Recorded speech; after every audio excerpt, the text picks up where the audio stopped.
All right, we've got so much more to talk about as far as the House Republican vote to repeal the Affordable Care Act and pass the second iteration of the American Health Care Act. We will start with New York Republican Congressman Chris Collins. Chris Collins admits he didn't read the American Health Care Act, okay? This is the legislation that would dismantle Obamacare and will more than likely result in millions of people losing health care because of unaffordability, lack of access, etc.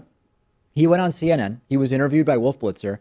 He admits, okay, this is just setting up the story. He admits in this clip that I'm going to play for you that he didn't read the bill. Take a look. Actual legislation, the language in this bill, including the 2 amendments that were added to it, we only saw that language in the past 24 hours. Did you actually sit down and read the entire bill plus all of the amendments?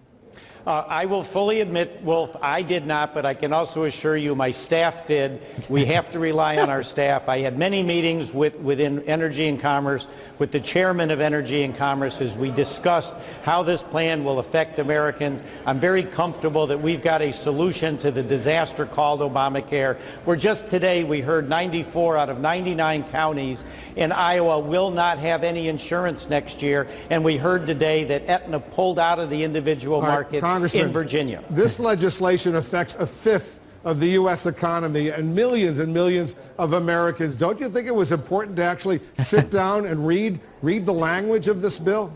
Yeah. I have to rely on my staff, and I could probably tell you that I read every word, and I wouldn't be telling you the truth, nor would any other member.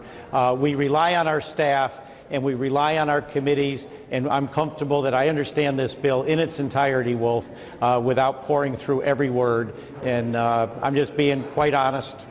That's the way it is. So he's right. I mean, this was set up not to be read. It was voted on before giving time for it to be read. It was voted on before it was scored by the Congressional Budget Office. So we all agree.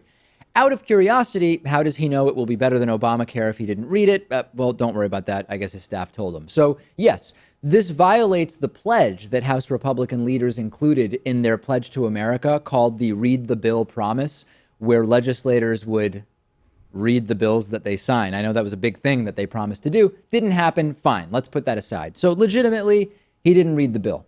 That has consequences. It turns out that Collins had no idea that the bill he voted for will cost his state, New York, $3 billion in federal funds, money that currently is used to insure 19,000 of his constituents.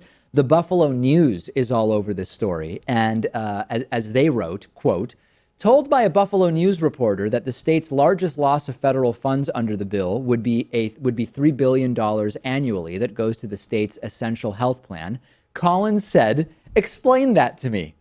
It was explained to him. The Essential Plan is an optional program under Obamacare offered only by New York and Minnesota that provides low-cost health insurance to low and middle-income people who don't qualify for Medicaid. State health department figures show that more than 19,000 people in Erie and Niagara counties were on the Essential Plan in January. Asked by the Buffalo News if he was aware of the bill's cut in funding to the Essential Plan, Collins said, no, but it doesn't surprise me for you to tell me that there were 2 states in the nation that were taking advantage of some other waiver program, and New York was one of the 2 states. So wait a second. He knows what's in it because his staff read through it, but yet his staff, right? This is a New York congressman, and this is his staff representing the constituents of New York, didn't mention that his state could lose $3 billion in funding because of the thing he voted for. So it sounds like his staff didn't do a very good job of not only reading, but briefing him on it. Yeah. I mean, I honestly think that you don't have to necessarily read every bill to vote for it, especially if it's 2,000 pages long and a lot of the language in there just doesn't really make sense to the average person reading it. But you should definitely sit down with a few members of your staff and go over every single point, specifically when it affects your own constituents. Absolutely. And after this incident, news outlets went to his office saying, hey, can you explain how he had no clue about this? And his spokesperson, Michael McAdams, blamed the Buffalo News for the entire thing, saying, quote, once again, the Buffalo News is twisting a Republican's words to fit its out-of-touch liberal narrative. Congressman Collins has been intimately involved in the creation of this legislation from its inception. He understands the impact it would have on Western New Yorkers to infer Congressman Collins doesn't understand the disastrous impact of Obamacare, the disastrous impact Obamacare has had on our region and our nation is absolutely shameful.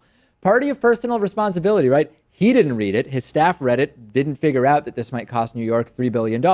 But you know whose fault it is, Pat? It's the fault of the Buffalo News. Yeah, and Obamacare. Obamacare, right. This is the thing. If this is going to be your replacement to Obamacare, this is going to be the Republican bill. You got to own it. It's utterly insane that this is what's going on.